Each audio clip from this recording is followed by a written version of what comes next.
Good morning, everyone. Hope you're all doing well.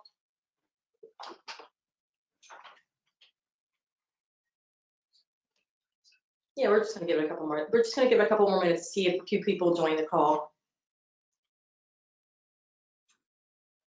But while we're waiting, for those of you who are on the call right now, if you could mute your lines if you haven't already done so, and also if you have any questions, in the lower right-hand corner of your screen, please type them in as we go along, and then Sarah will cover the questions at the end of the presentation.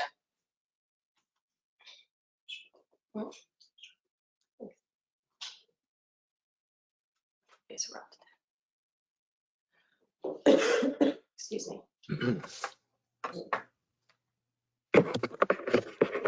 7:33.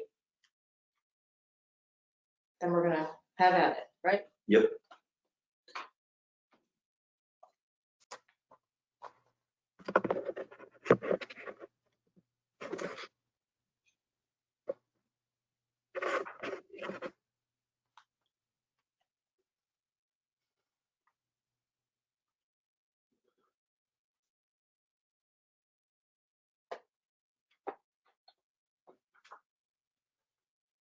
We're at 11.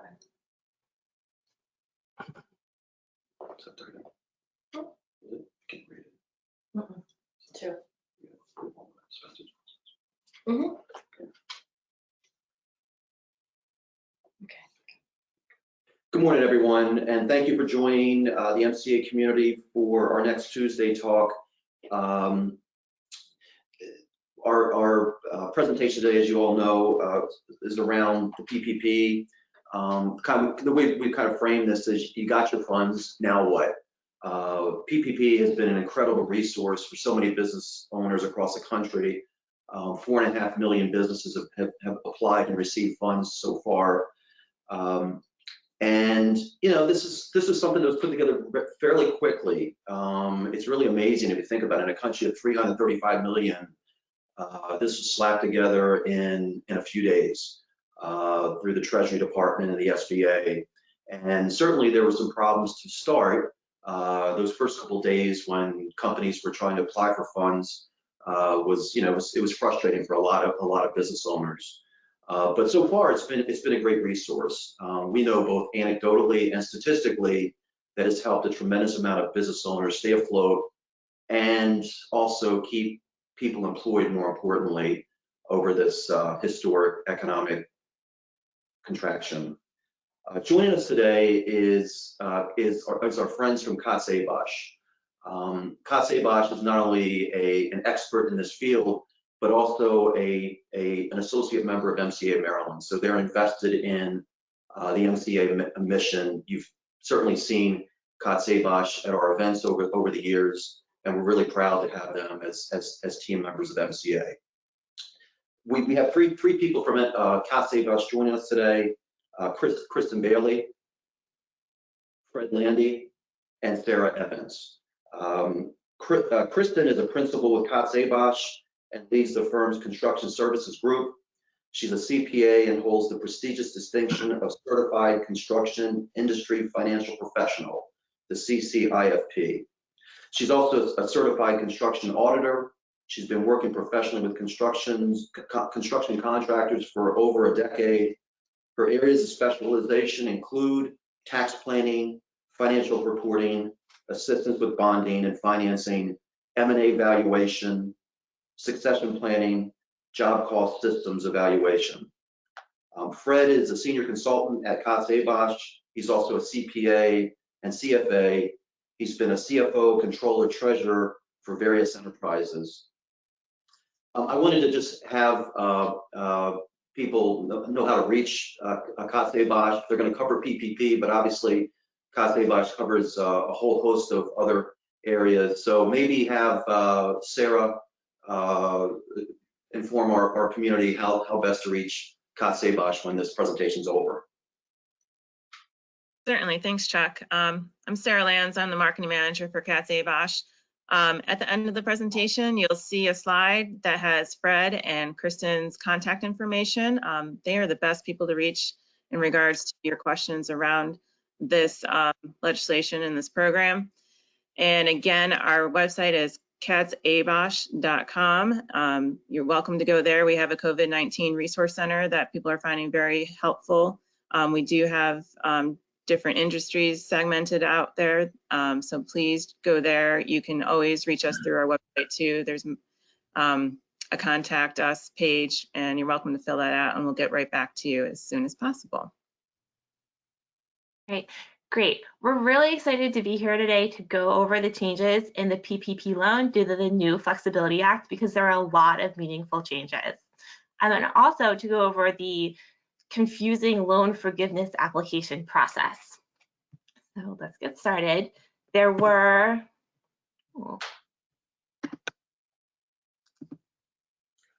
so the Flexibility Act was signed into law on June 5th, and that's an important date for one of the most misunderstood changes. So the loan term went from 5 years, or I'm sorry, from 2 years to 5 years, but only for loans that were signed after June 5th.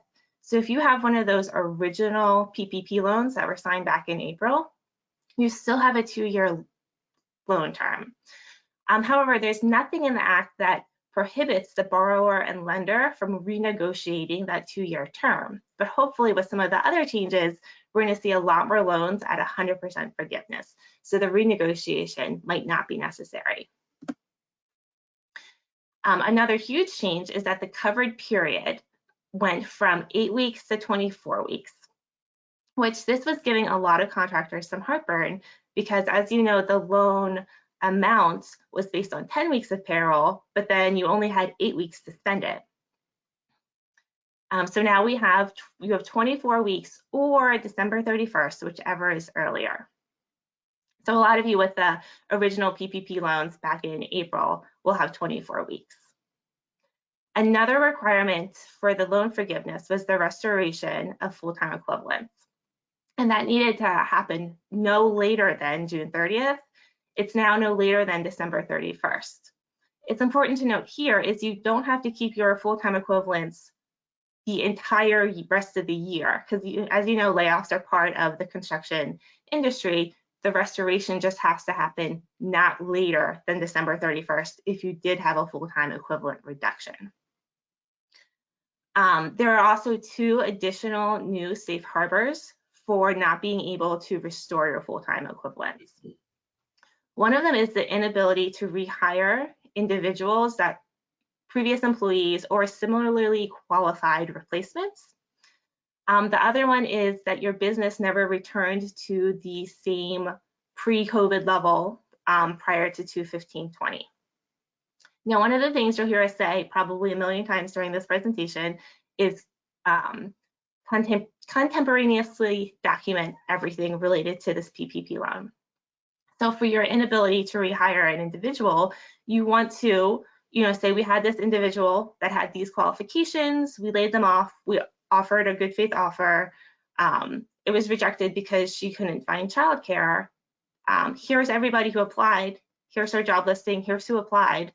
None of these people had the qualifications that she had.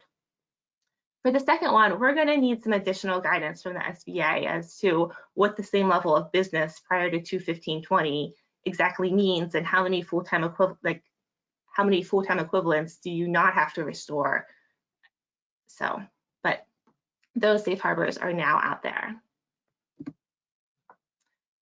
Another change was the percent that you had to spend on payroll. It was originally 75%, that has now been reduced to 60%.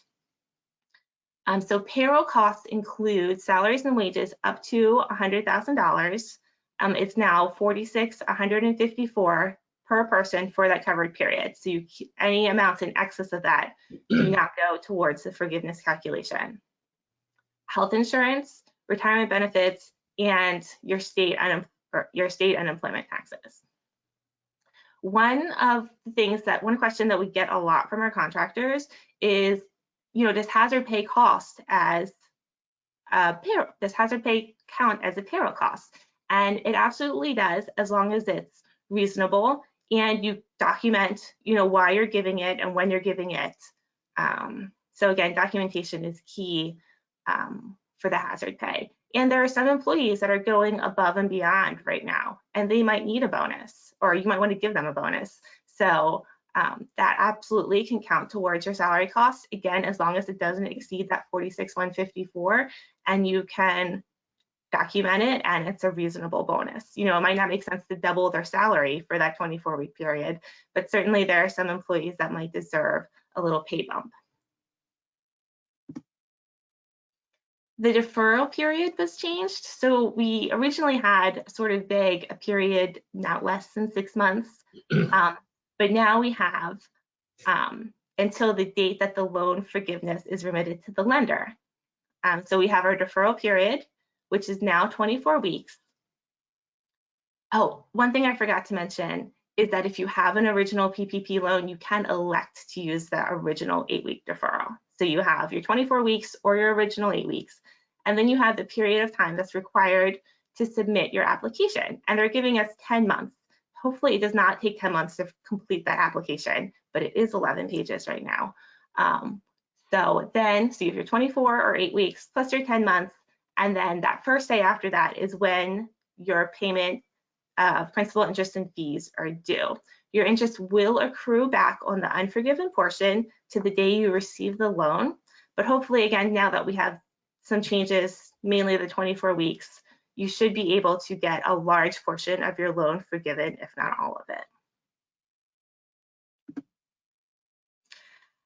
The FICA deferral. So originally there was in the CARES Act the ability for employers to defer only their employee or FICA taxes on payrolls from March 27th to December 31st. Though that deferral would then be due 50% December 31st, 2021 and 50% December 31st, 2022. There was something in the CARES Act that prohibited a PPP borrower from this deferral once their PPP loan was forgiven. And a lot of PPP recipients did not participate in this because it was confusing. They didn't want to do anything to mess up their PPP loan forgiveness. But now that whole thing has been eliminated. So any PPP borrow can take place in this deferral.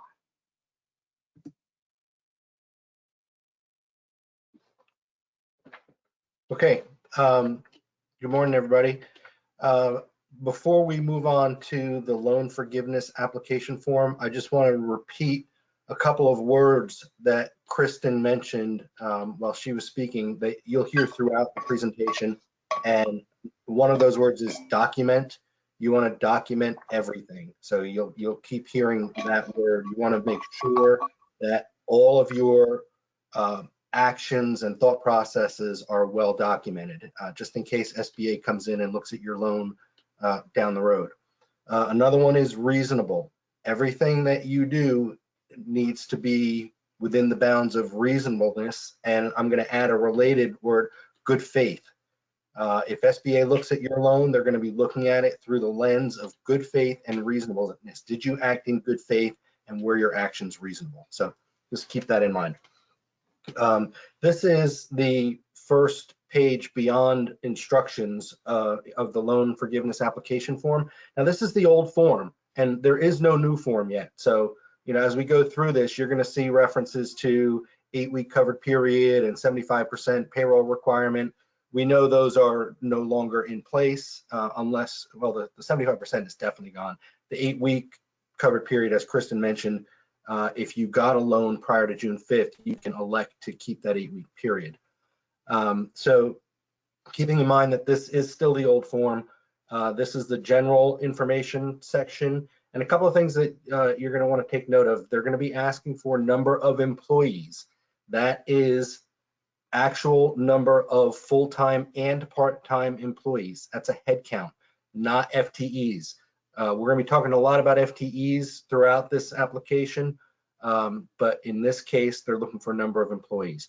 If you got an economic injury disaster loan, they want to know what that amount is. Oddly enough, that amount does not enter into the calculation anywhere in this forgiveness application form, but SBA will back it out later when figuring up your forgiveness.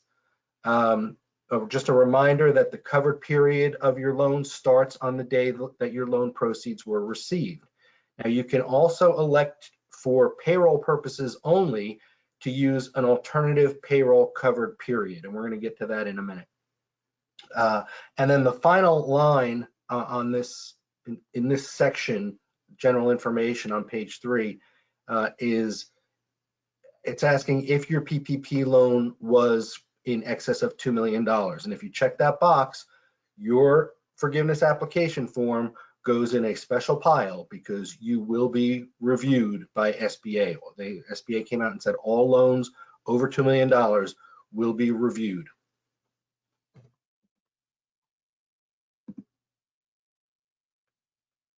Okay, trying to advance. Oh, there we go. Okay, so this is the covered period versus the alternative payroll covered period, or the APCP. This was actually a lot more important before the covered period was extended from 8 weeks to 24, because during the 8-week period, I mean, it seemed like every day was critical, and you were trying to, maximize what you spent during that 8-week period and how quickly you could spend it.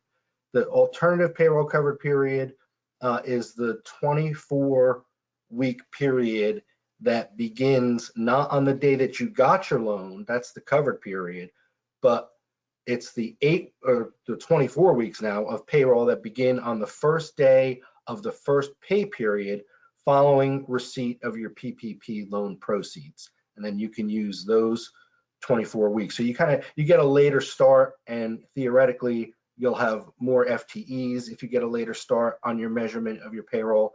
But again, 24 weeks should be plenty of time, I would think, for people to use up all of their PPP funds. Just a very important note that this alternative payroll covered period is only available to companies that pay bi-weekly or more frequently. So if you're on semi-monthly payroll, you cannot use this method. Monthly payroll, you can't use this method. And the APCP only applies to payroll costs. So if you elect to use the APCP for payroll, you still have to use your original covered period for rent and utilities and mortgage interest and things like that. Okay, so this is the bottom half of page 3 of the forgiveness application, and it's the actual calculation of how much is forgiven, and it's broken into 3 sections, right? Lines 1 through 4, 5 through 7, and 8 through 11. Lines 1 through 4 is where you list your actual expenses, eligible expenses paid during the covered period for payroll costs, which, as Kristen mentioned, salaries and wages up to $100,000 annual rate during the covered period, health insurance and retirement benefits, and employer state taxes assessed on wages, which in Maryland is only the SUTA tax. Rent and lease payments.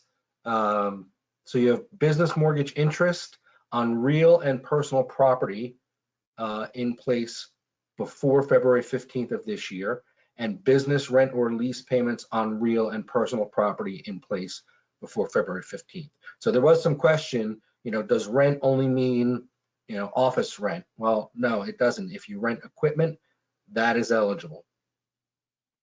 And finally, business utility payments. Utilities are defined as electricity, gas, water, transportation, telephone, and internet services. All of that, of course, had to be in place before February 15th of this year.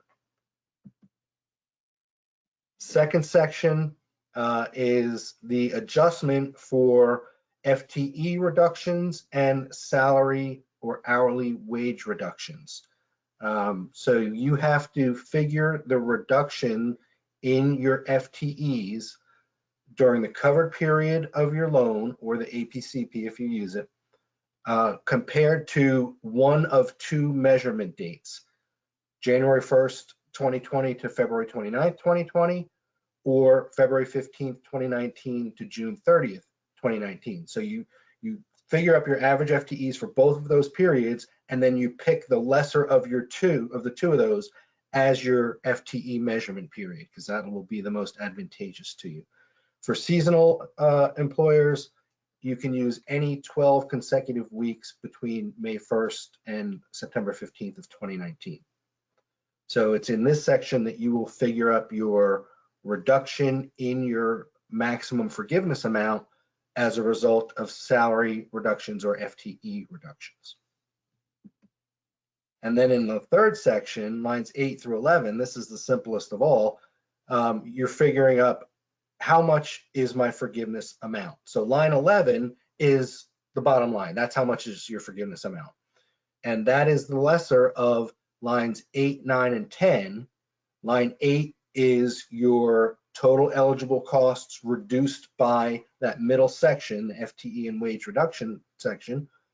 So it's the lesser of that, or your loan amount, or your payroll costs divided by 60%. And we're going to get into a couple of examples to illustrate this. So here's the first example, and I'm going to go to the glasses here. Let's say you get a PPP loan of $300,000, and during the covered period, you spend $165,000 on payroll costs and $90,000 on rent and $20,000 on utilities, so $110,000 on non-payroll costs. So you spent $275,000 out of the $300,000 on eligible expenses.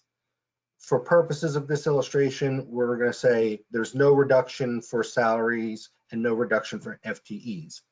So you've spent $275,000. So now we come down to the forgiveness section.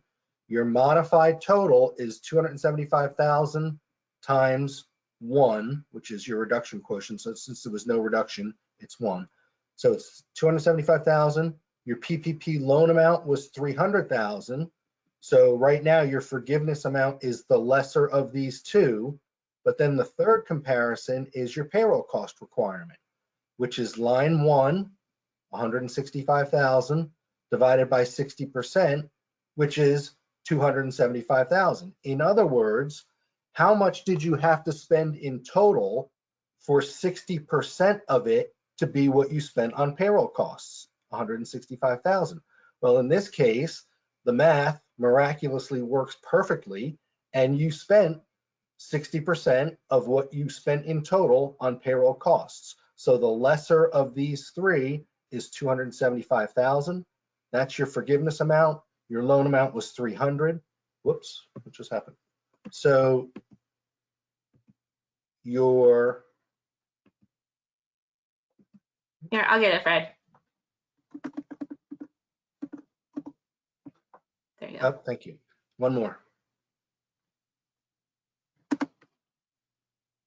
Oh, One more. there you go. There we go.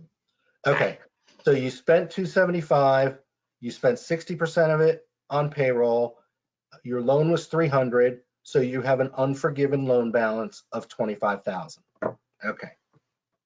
So now in the second example, everything is the same, except instead of spending $165,000 on payroll, you spent $150,000, which is only 57.7% of your total, because you still spent $110,000 on non-payroll costs.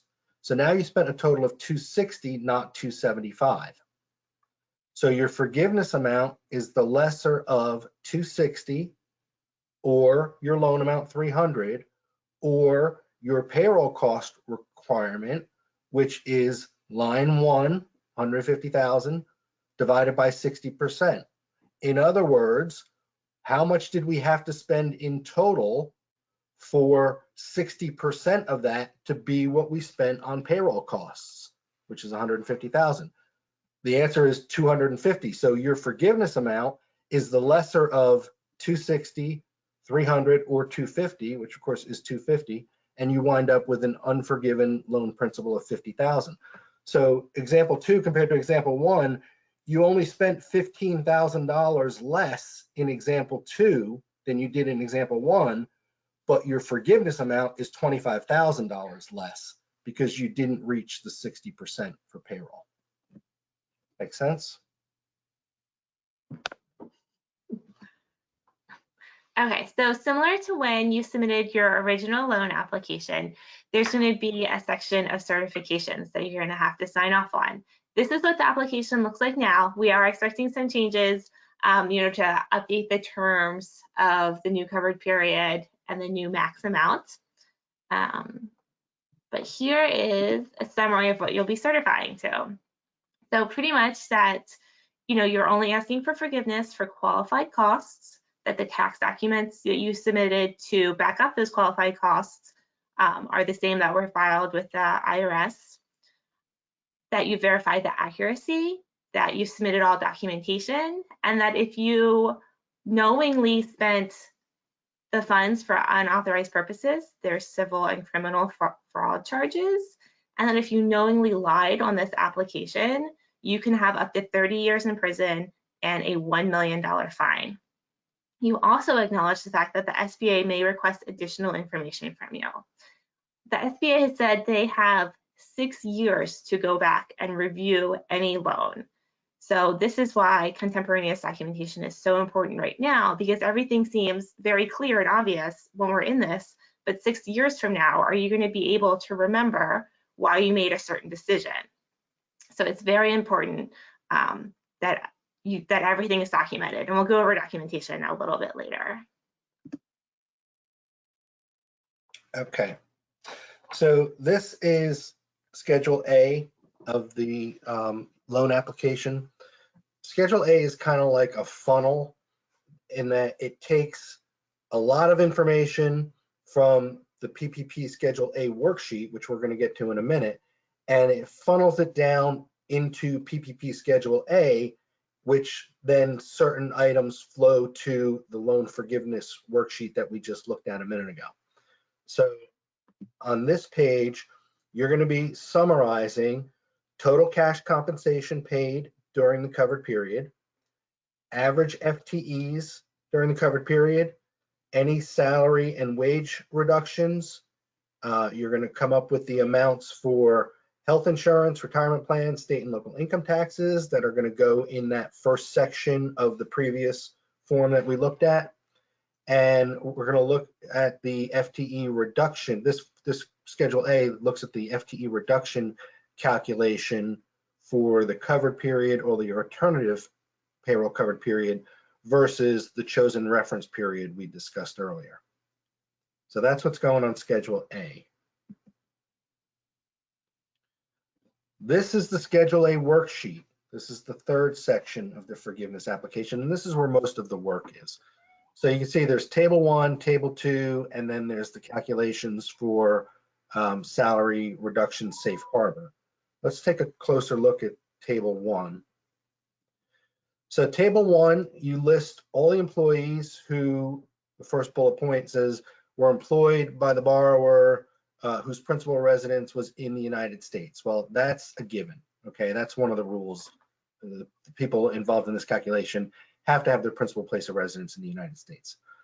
But also in Table 1, it's the people who receive compensation from the borrower at an annualized rate of less than or equal to $100,000 for all pay periods in 2019, not the covered period.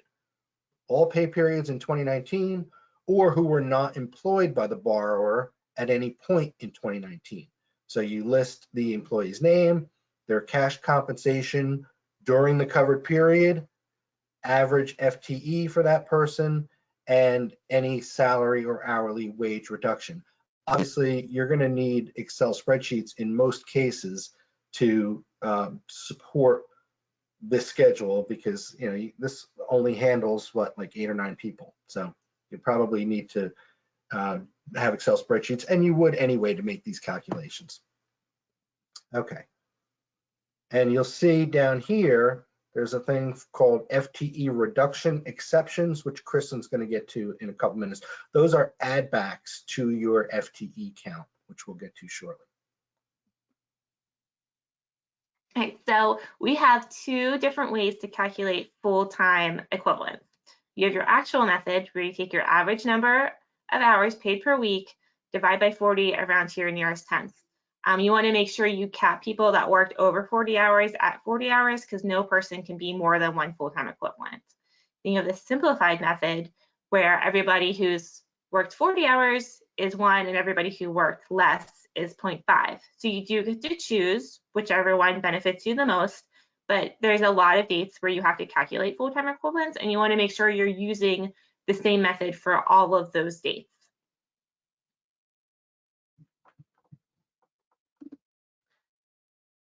So some of the reductions, or all of the reductions that we have, are that if you have an employee that rejected a good faith written offer to return to work, again, you want to have your offer written, and you want to hopefully get their rejection of that offer in writing as well. Somebody that was fired for cause, you want to keep all of your HR documentation supporting that decision. Somebody who voluntarily quit, and somebody who voluntarily requested and received a reduction in hours. And then we have the two new additional safe harbors that we mentioned at the beginning of the presentation. You cannot double count. So if you fire somebody for cause and then replace them, you do not get an add back for that. And then you want to, again, contemporaneously document all of your decisions around hiring and firing, because while it may seem very obvious now, it may not 6 years from now when the SBA is asking for information. Okay, so now we're up to table 2 on the Schedule A worksheet. And remember, table 1, you listed people who received pay at an annualized rate of less than $100,000 for every pay period in 2019, or who were not employed in 2019 by you. In table 2, you're going to be listing people who received compensation at an annualized rate of more than $100,000 for any pay period in 2019.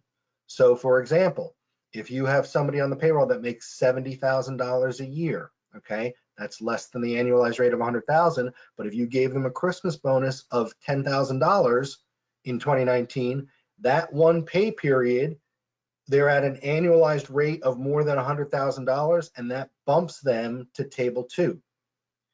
And the employees that are listed in table 2 are not subject to the salary reduction rules. So it's very important to put people into the right table. Okay, so the reduction, the FTE reduction safe harbor rules read that the amount of loan forgiveness will be determined without regard to a reduction in FTEs or a reduction in salary if there's a reduction in FTEs from February 15, 2020 to April 26, 2020 that is restored by 12/31. If you have a reduction in FTEs during that period, but you restore it at some point by December 31st, then you won't be dinged on your forgiveness because of FTEs. Why April 26, 2020? The wording of the CARES Act is the period from February 15th until 30 days after enactment of this act. And the CARES Act was signed on March 27th. 30 days thereafter is April 26th. And there will be no reduction with regard to salary or wage reductions if there is a reduction in salaries and wages during that period that is restored by December 31st. Okay, so what are your calculations? So there's a lot of FTE calculations that need to be done. So first you compute the average FTEs from February 15th to April 26th. Then you compare that to the FTEs in the pay period that included February 15th. And if there was no reduction, then you're done. There's no forgiveness penalty, and you don't even have to go any further with your FTE calculations.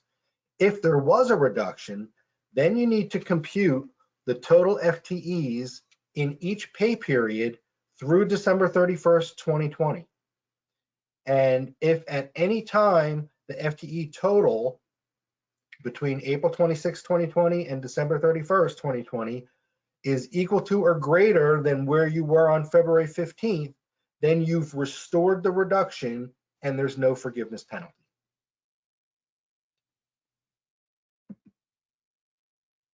And then, as Kristen mentioned, the Flexibility Act added 2 more safe harbors. So there will be no reduction in the number of FTEs if an eligible recipient in good faith is able to document, and Kristen alluded to this earlier, an inability to rehire individuals who were employees of your company on February 15th, or similarly qualified employees for unfilled positions. So, again, there's that word, document. If you can document, look, I never did get up to my February 15th levels, but I really tried. And here's the proof that I tried, okay? Here are my offer letters to the people that were employed on February 15th. Here's their rejections of my offers. Here are the people that we tried to interview.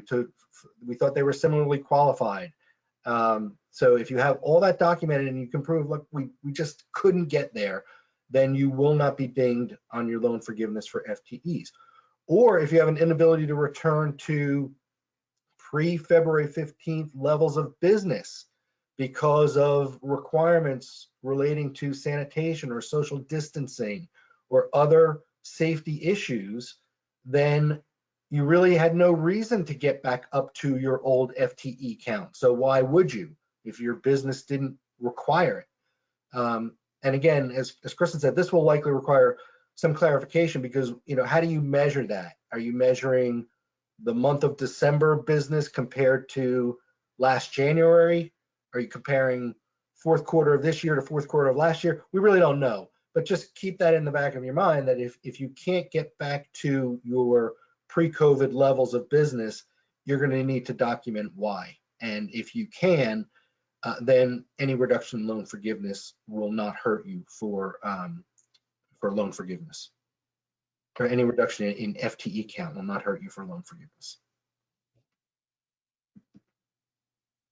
So we've developed this flow chart to help walk you through all these FTE rules and what calculations need to be made. So on the left side, there's the flow chart. On the right side, there is a corresponding example. And there was not enough room nor enough time to present this in its entirety during this presentation. But if you want a copy of this flow chart, please email Sarah.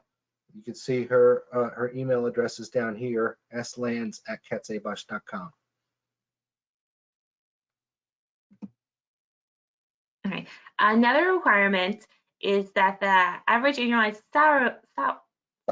salary or hourly wage paid for your cover period or your alternative cover period is not reduced more than 25% compared to the first quarter of 2020.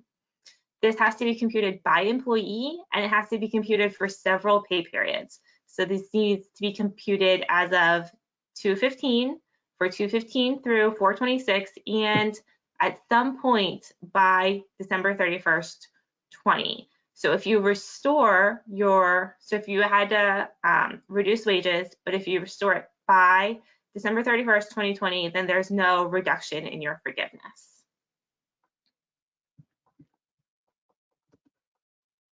So this is a lot of information to keep track of and to keep documented. So items that you're going to need to track and document are your payroll costs by employee for your covered period. You're going to need to calculate full-time equivalents for all of these dates listed. You're going to need to keep track of your mortgage interest, all of your other related non-payroll expenses, your health insurance, your utilities, your rent, your telephone, all of that. One of the things that we recommend doing is having a spreadsheet that starts with your loan amount, and then each time you pay a qualified expense, you just have that line and you reduce your loan amount. So you have a running total of what you have left to spend. And then for each qualified expense, you have all of the support, in a folder on your desktop that has,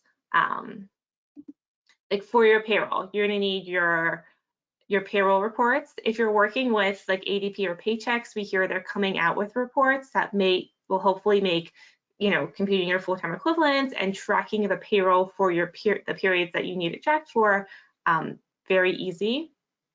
You're going to need your tax forms reports, and any support for your health insurance and your retirement plan.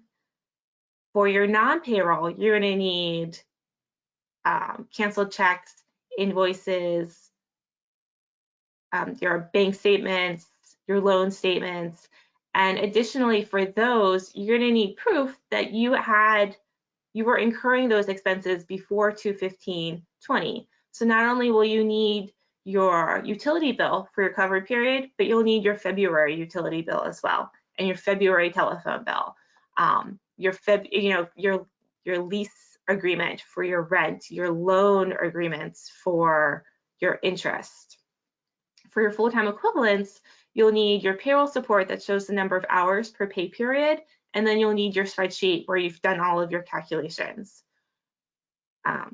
Again, we can't stress enough how important this contemporaneous documentation is, again, because the SBA has 6 years. So here are some of the timeframes involved in loan forgiveness. First step, after the covered period, the borrower completes the loan forgiveness application form and sends it to the lender with all the applicable documentation. You have up to 10 months after the end of the covered period to apply for loan forgiveness. But again, as Kristen said, why would you wait 10 months? Especially if you expect the entire loan to be forgiven. You want to get that in and get that process started. The lender, once they receive your forgiveness application, the lender has 60 days to review it and issue a decision on forgiveness. If they approve forgiveness in whole or in part, SBA then has 90 days to approve the lender's decision and remit the forgiveness amount to the lender. And if it's denied by the lender, if your application is denied by the lender, then they have to notify you still within that 60-day period, and then you would have 30 days to request SBA to review it, kind of like an appeal for SBA to review that forgiveness application. As Kristen mentioned, you have to retain your PPP documentation for 6 years after the date the loan is forgiven or repaid in full. And the reason for that is bullet point number 6. For a PPP loan of any size, SBA may undertake a review at any time in SBA's discretion. So, we know they're going to be reviewing all loans over 2 million and select other loans. And we don't know the extent of what select other loans means, but we do know that they can choose a loan of any size at any time for any reason to look at your loan.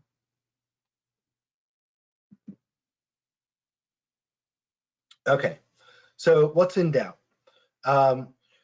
There's some references to owner employees in some recent guidance that has been issued, but there has never been a concise definition of what an owner employee is. They talk about Schedule C, sole proprietors. They talk about general partners in a partnership, but they never really talk about C Corp or S Corp shareholders. We're reasonably sure it means S Corp shareholders, not quite sure about C Corp. So we're looking for some guidance on that. Remember, utilities includes water, gas, electric, transportation, and telephone and internet. Well, what is transportation? We don't know because they never told us. So there is one reference in a section discussing sole proprietors where they say, gasoline for a sole proprietor, gasoline used in their business vehicle is transportation, but that's it. So, if you use, if a company has a fleet of trucks, can they claim the gas that they use to fuel their fleet as transportation costs? We really don't know. But probably now, since they extended the cover period from 8 weeks to 24, you probably don't need to push the envelope. And the next bullet point is another example of that. People are asking, can you use PPP proceeds to fund last year's 401k match that you accrued but didn't pay until 2020? Can you use those proceeds to pay that entire year's 401k match? The answer is there's nothing saying that you can't, but I don't think that was really the intent of the law. And again, good faith and reasonableness, and do you need it? Probably not at this point. And then after loan forgiveness is determined, you have a 2-year loan at 1%, maybe you have a 5-year loan at 1%. Can you use the remaining funds as you please? Again, no guidance has been issued on that. We recommend continuing to use those proceeds for the stated purposes, payroll, rent, utilities, things like that, and to make payments against that loan. But again, hopefully this won't even be an issue, because hopefully everybody's going to get their entire loan forgiven. One more thing I did want to point out, with regard to utilities, you can apply for forgiveness or include in your forgiveness calculation utility payments that were incurred or paid during the covered period of your loan. So let's say your loan period starts on June 1st, okay?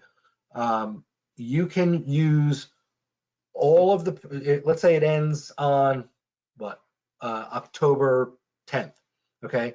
You can include utility bills that you paid. So if you paid your May utility bill in June, you can include that, and all other bills that you paid during the covered period, and what you paid on your October bill, even if you paid it in November, the amount that was accrued or used through October 10th. So you actually get more than 6 months worth of utilities that way.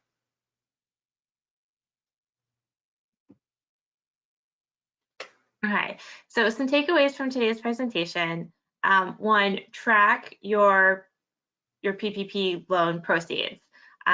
We had recommended to put them in a separate bank account when you first received your proceeds. Some banks did that automatically, some banks did not. And then two, as you pay bills from there or transfer to your payroll account. Maintain that Excel spreadsheet that shows the dates and the usage of the funds along with the running balance. You can do your full-time equivalents for those prior periods now. It's really important that you know what full-time equivalent you need to restore to, if any. That way you can make decisions throughout the year to help maximize your loan forgiveness. Especially now that we have that 24 weeks to spend 10 weeks of payroll, it really might come down to your full-time equivalent calculations as to whether or not 100% of your loan is forgiven. Again, keep all of your documentation, separately, contemporaneously. Assume that your loan is going to be looked at by the SBA, and then document all of your decisions related to your PPP. Document your economic uncertainty. You start documenting, the dates that Maryland went into stay at home, the dates non-essential businesses were closed. All of that seems like readily available information right now, but it might not be available, 6 years from now. You're Googling, what day did Maryland go to their stay-at-home order? That way, if you just have everything documented now, it'll make your life easier if the SBA does decide to review your loan. HR decisions are really important to document, especially related to your full-time equivalent calculation, hiring, firing.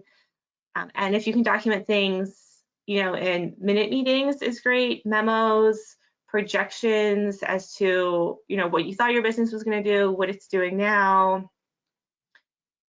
So, and anything that supports your, PPP related decisions, you want to make sure that you document, you write down what you were thinking. That way, again, 6 years from now, when the SBA says, why did you do this?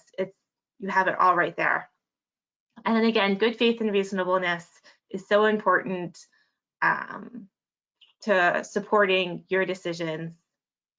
As long as, it was reasonable and you did it in good faith, that goes a long way with the SBA.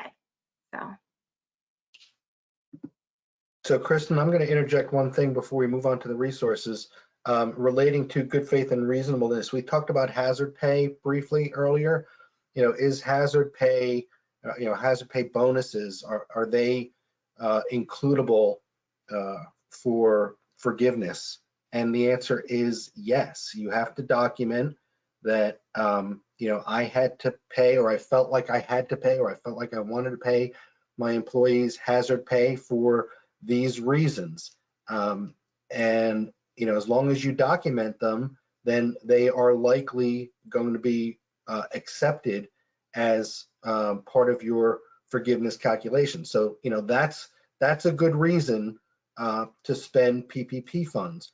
A reason that is not a good reason to spend PPP funds is to just give people bonuses because you wanted to use up all of the PPP funds. That's not a good reason. Hazard pay is. Okay, next. All right, here's the list of resources that we have for different internet resources that can help you with your PPP. And then I think if anybody has any questions, we'd love to answer them. I think Sarah's going to pop back on. There she is. Yes. Hi, everyone. Just want to remind you too, before we get into the questions, you can have your questions, submit them in the question box in your control panel, as well as there were a lot of questions. We are sending out the slides for you. You will receive an email this afternoon with a copy of the slides so you can download and print them out, as well as a recording of this presentation for your use. We do have one question. Let me pull it up. It is now stuck. Hang on.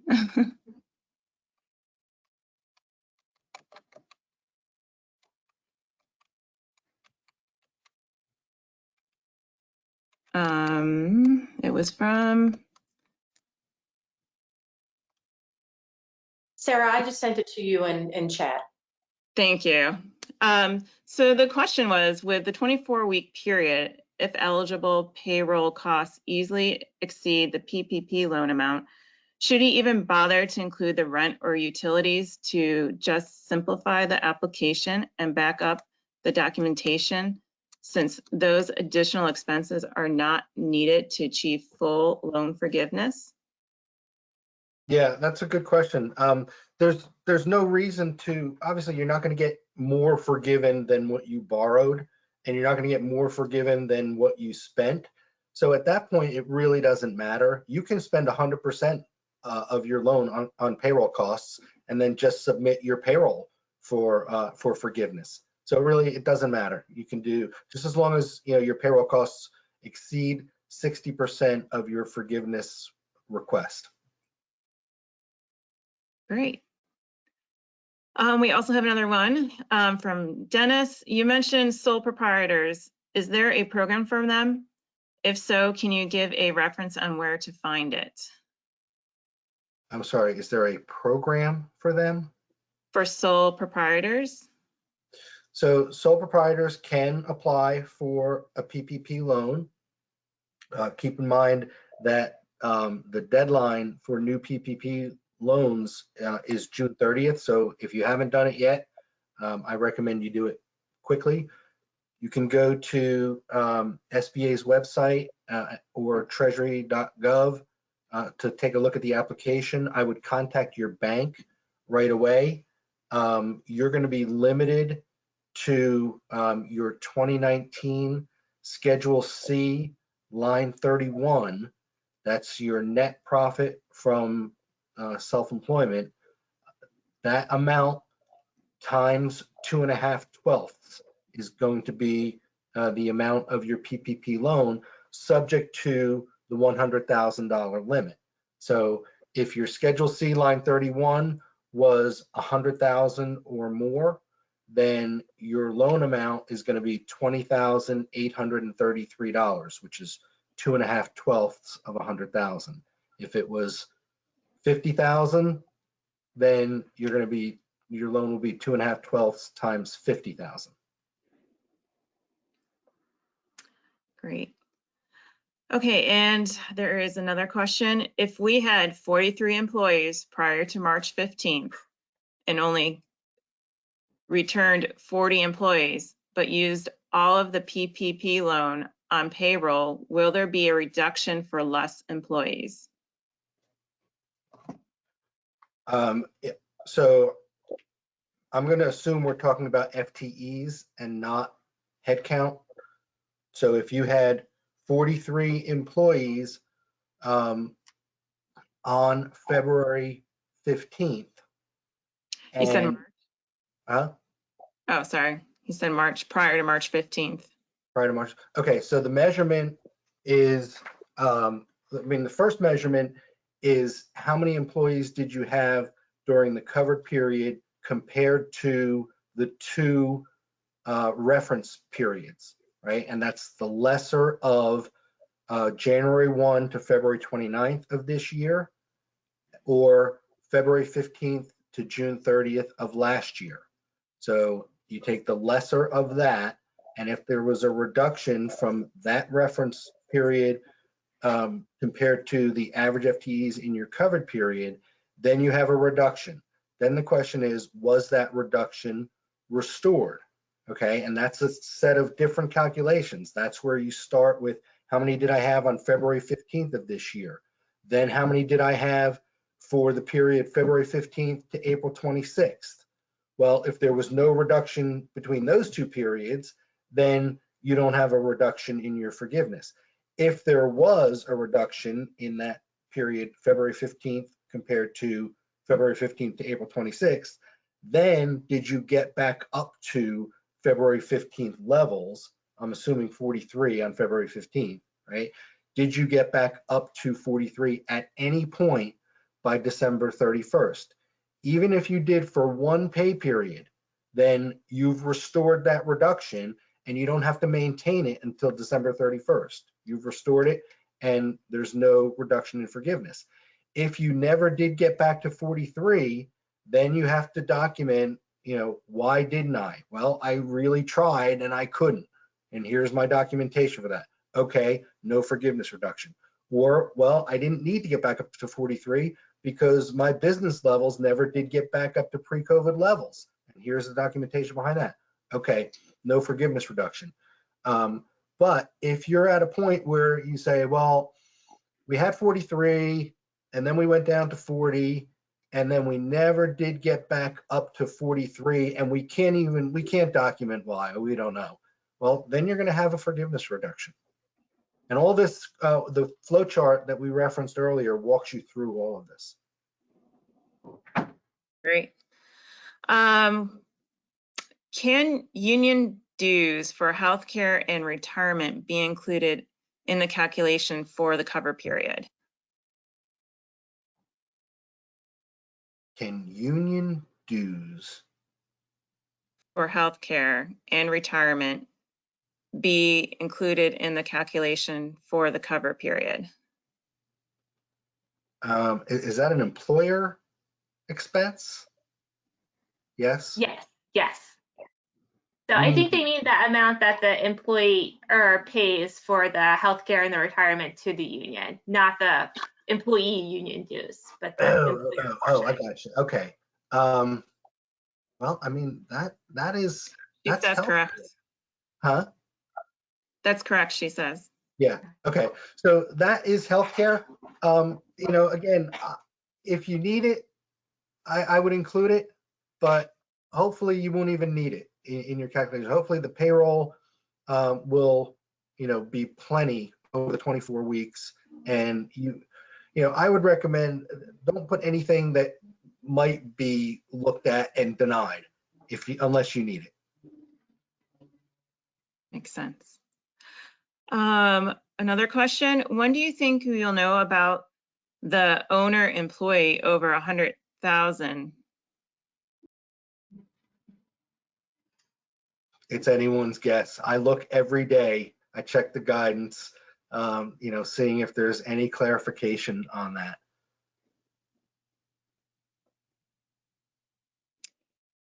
Well, that looks like, if anybody else will stay here a minute or two, if anyone else has a question, feel free to submit it. Looks like we do have another one. We have been separately tracking payroll costs directly related to COVID, illness/family care. Is there any distinction, or is forgiveness based on all payroll costs during the period?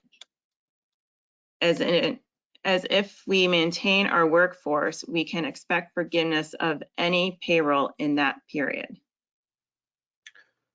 So I believe if you get the credits for wages paid under the Family First Coronavirus Act, Family First Corona, FFCRA, I don't remember what the R stands for. But if you get the tax credit for those wages, then those wages are not includable in PPP forgiveness. Other than that, if you have, reasonable bonuses, if you have severance pay that you paid somebody, that's all includable.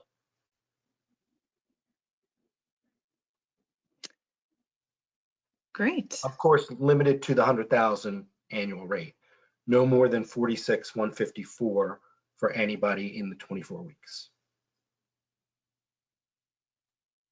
Excellent.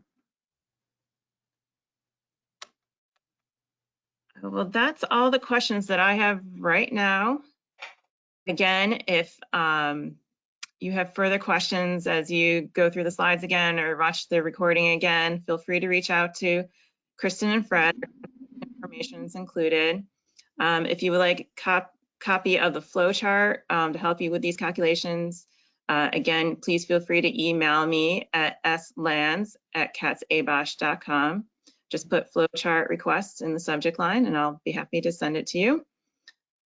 And I think that's about it. Thank you so much, Fred and Kristen, for presenting today. Thank you. It's a pleasure. Melissa, Chuck, any other words? Are we on? Yeah, we're on. Thank you, everyone. Looking forward to next week's Tuesday talk with Andy Bauer, PhD. He's an economist with the Federal Reserve Bank of Richmond.